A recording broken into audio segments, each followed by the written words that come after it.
Benim anam canımdır, damarımda kanımdır.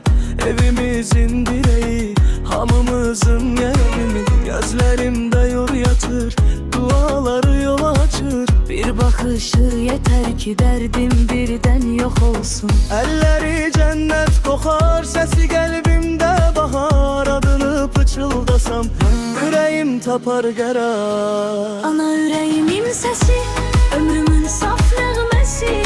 Dünya seninle güzeldir anam, benim her şeyim. Saçlarım ağarsa da yine senin balanam. Her yaşımda her çağımda benim tek ünvanımsın. Ana yüreğimin sesi, ömrümün saf nağmesi. Dünya seninle güzeldir anam, benim her şeyim. Saçlarım ağarsa da yine senin bağlamam.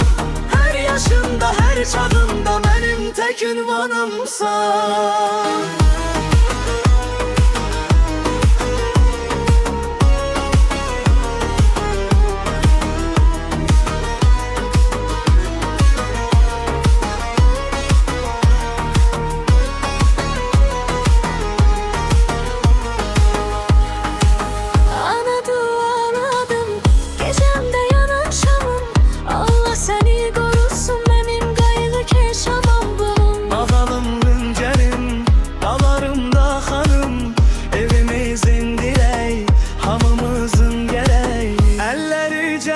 Kokar sesi kalbimde bahar. Adını pıçıldasam yüreğim tapar gerar. Ana yüreğimin sesi, ömrümün saf nağmesi.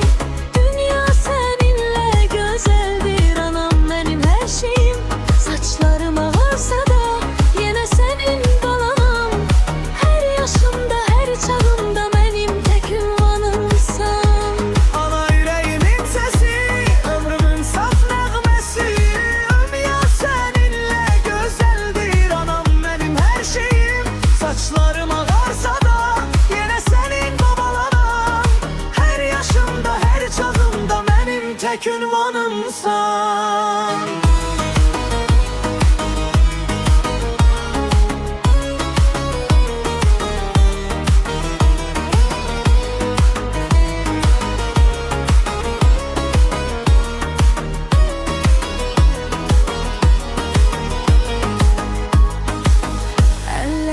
Cennet kokar, sesi kalbimde bahar. Adını pıçıldasam yüreğim tapar gerar. Ana